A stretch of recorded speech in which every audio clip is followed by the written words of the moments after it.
एक राजा को 4 रानियां थी। उसकी पहली रानी इतनी सुंदर थी कि वह उसे सिर्फ देखता रहता था।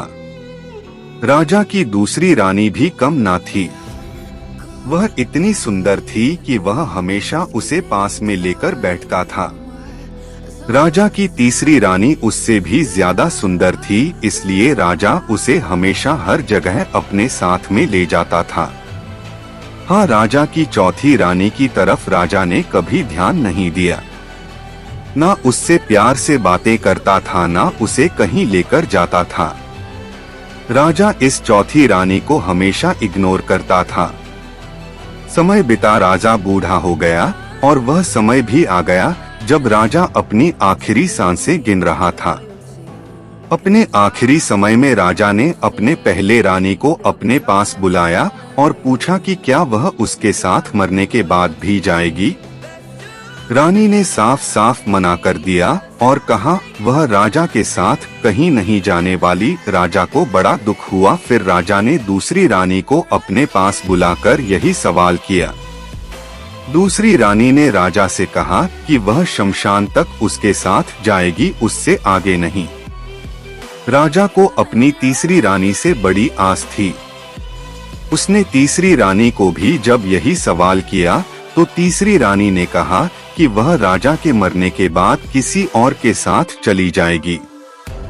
राजा अपनी तीनों रानियों का जवाब सुनकर बड़ा दुखी था और सोच रहा था कि जिनके पीछे उसने अपनी सारी जिंदगी लगा दी वही उसका साथ देने के लिए तैयार नहीं है, तो चौथी रानी जिसे उसने कभी महत्व नहीं दिया वह क्या साथ देगी। चौथी रानी खुद ही राजा के पास आई और राजा के बिना पूछे ही उससे कहने लगी कि वह हर उस जगह जाएगी जहां राजा जाएगा।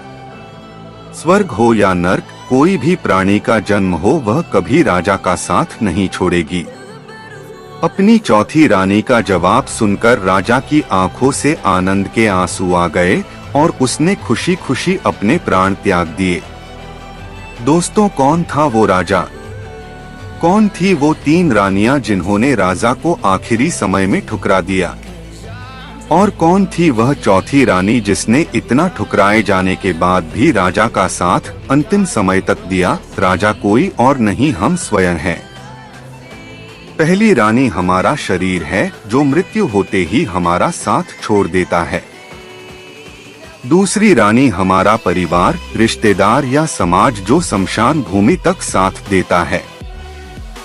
तीसरी रानी जो मृत्यु के तुरंत बाद किसी और के साथ चली जाती है, वो हमारा धन, प्रॉपर्टी है।